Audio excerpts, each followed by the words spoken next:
In today's video, I'm going to show you why claiming your Social Security late might be the worst decision that you can make. I'm a certified financial planner, and for over a decade, I've helped retirees figure out the timing of their Social Security. Claiming Social Security too late is something that too many people fall for too often. Some of us have an obligation to wait until we're 70, and it makes sense. But what we want to avoid is getting towards the end of life and thinking, well, maybe I made a wrong choice or decision. Today, I'm going to break down the two key reasons why some people shouldn't wait to claim their benefit. We're going to dive into the factors that they use and the factors they use before they decide to claim. Reason number one, healthcare and lifespan risks. Social Security only lasts as long as we do. We don't live long enough, we may not receive the benefits that we contributed into the system, and that would be a shame. Most of us don't want to think about how long we're going to live, but in this situation, it really makes sense to look into your personal life expectancy. You know, there are online calculators you can use. My wife Connie just recently did one and was bragging that she's going to live to 97 years old. But ultimately, it always leads down to two series of questions, and that is, what is your family history and what is your lifestyle like? We can't control our family history, that's set in stone, but we can learn about if we have a shorter life expectancy because of our lifestyle behaviors. And if you use these online calculators, you're going to be asked all kinds of intriguing questions like, do you wear your seatbelt? And do you smoke? And if not, how long ago did you stop smoking? And do you eat fried foods, and do you exercise? And if you have all that stuff, well, you're gonna have a lower life expectancy.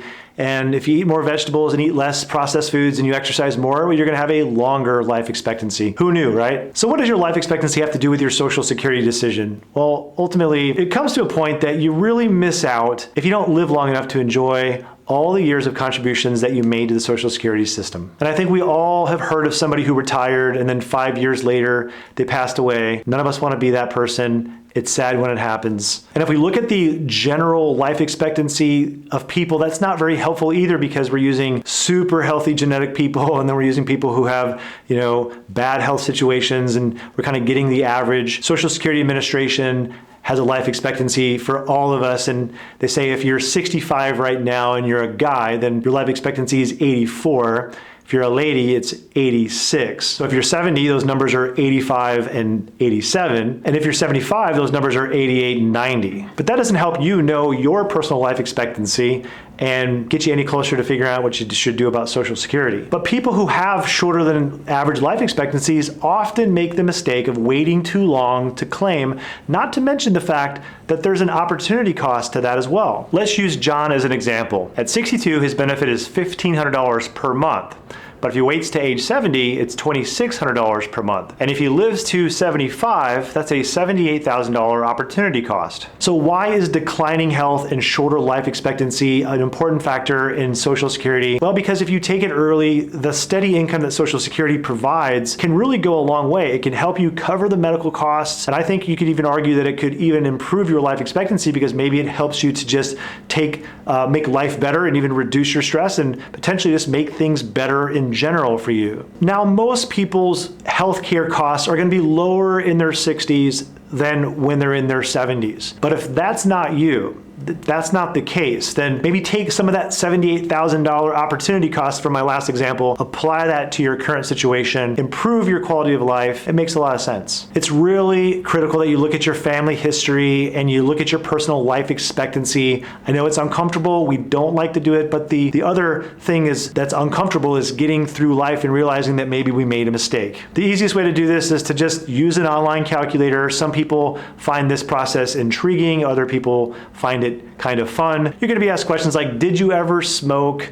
Do you have high blood pressure? Do you wear your seatbelt? How many times do you eat vegetables every week? Every time I come away from these quizzes that I look at for life expectancy, I always feel like I need to eat more vegetables, exercise more, and make sure that you only have 2 drinks a week. You can look at livingto100.com, or you can go to AARP. They've got blog articles that point out multiple different types of life expectancy calculators. Now, if you do all this work and you discover that you're leaning towards taking your Social Security early, there's one other factor that you need to consider, and that is am I married? And if you don't know, you should probably ask around and find out. Heck, ask your wife. She'll tell you if you're married or not. And if you're married, it blows all this stuff out of the water in my reasoning because of the spousal benefit and the survivor benefit. It really changes everything because if your benefit is bigger than theirs, then yours is the one that gets left behind. Now, if you're single, it's a little more simple. You're planning for yourself, but if you're married, you're planning for two. I'm gonna give you the most common example that married couples tend to use when they're timing their Social Security, and then I'm gonna move on to the second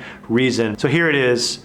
Tend to maximize the bigger benefit. So whoever has the larger benefit tends to wait longer because that one is the one that's left behind.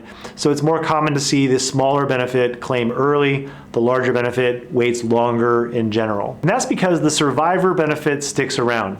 Now on to reason number two. So most of us are spending more money in the early years of retirement and then less money as time goes on and then more money again towards the end of retirement. However, there are some of us that have a disproportionate amount of spending early on. Maybe we're servicing some debts, maybe we have some really big goals, but there's just a bigger amount of money that we're spending earlier. And this can be a reason to, or maybe you just don't have an adequate amount of assets to cover your needs long term. And this can make sense to claim Social Security earlier in this situation. If I take my Social Security benefits early, then I am pulling less money from my retirement portfolio to meet my needs. If I wait to take Social Security until later, then I'm going to be pulling more money from my retirement accounts than usual. And so that begs the question, which one's better and how am I going to do? Because I want to maybe preserve my investments as well. So this is a very common question, and I'm going to give you an example of how people tend to think about it. So let's say that John is 62 years old. His benefit is $2,000 at 62. At 67, it'd be $2,800. He has a $1 million portfolio, and he's expecting a return of 6%, and he has an $80,000 need every single year to be able to meet his needs in retirement. So if he claims his benefit at 62, he's only going to need to pull $56,000 from his investments every year to make his ends meet. If he doesn't claim at 62 and he waits to say 67, he's going to have to pull $80,000 a year until he's 67 years old. Now, I'm going to be overly simplistic. I'm going to leave inflation out. I'm going to use a steady return of 6%, which is not likely to happen. We're going to use it in this example. If he claims at 62, he's going to pull $120,000 from Social Security, and 5 years later, his portfolio is worth more than $1 million.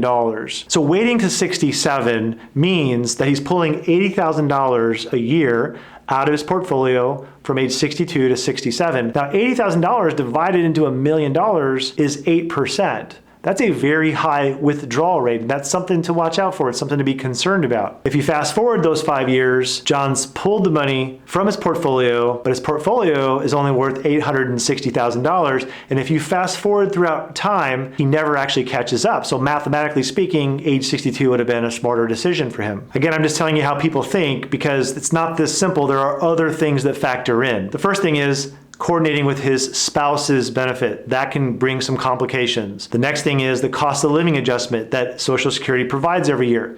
Will it be consistent? How will it relate to actual inflation? The third thing is, what if our rate of return isn't what we expected it to be? That can be a major factor. And the fourth thing is earnings test. If we're still working and earning wages and we're not yet 67 years old, well, then we're going to have a reduction in Social Security, and we may not get it at all because of the earnings test. Besides the math, there are emotional factors at play to consider. First of all, it can give you a lot of peace of mind to know you have more stable income. And so some people just have it in their heads, I'm waiting to 67 or I'm waiting to 70 because I want to have more stable income. And I totally get that. The other reason is having more stable income can actually help you with your allocation over time because how you feel about risk, how you feel about the stock market kind of comes into play here. People who have more stable income tend to do better with holding more of those dividend paying stocks longer and staying the course, and we know that dividend paying stocks tend to outpace inflation and to be very good for our financial plan. So there are some clues that you can look for that would indicate you should maybe claim your benefit earlier than you're thinking. The first thing is that if you add up all of your expenses and divide them into your total amount of savings. So let's say that you add up all your expenses that you need to pull for retirement, and let's say that that number is $80,000. If your retirement savings is $2 million, Well, that's a 4% distribution. That's probably not too high. However, if you add it up and your number is $80,000 and you have $1 million saved, well, that represents that 8% withdrawal rate, and that's probably something to be concerned about. The other thing you can look at is how stable are your other sources of income? Do you have rental income? Do you have royalty income? People who have more stable income already, they may not need less stable income from Social Security. Of course, I want to point out that I don't believe in making these types of decisions in a vacuum, because when you make a decision in one area, it always affects things in another area. That's why I encourage you to get your financial story down so you can see the interplay between the two. A perfect example of this is a guy who told me he was thinking about buying a very expensive long-term care insurance policy, and his primary goal was to have a stable income throughout the rest of his life, and he had achieved that. However, if he added the premiums for the long-term care, he wouldn't achieve his primary goal. In fact, it would make it so that he almost had to have a long-term care event in order to meet his goals. So by looking at the cost of the premiums in light of everything, you kind of can see that there's a cause and effect whenever we make a decision like this. Now you know 2 key reasons why you should think twice about claiming your Social Security too late, and you can use this information to help evaluate your own situation. However, if you truly want to ensure that you feel great about that next chapter, you're going to have that long-lasting, stress-free retirement, there's many things that I couldn't cover in this short video. So if you're interested in having a team of professionals look into your situation and create a plan for you so that you can feel great about that next chapter, check out the link in the description for a no-cost visit with my team. See you in the next video.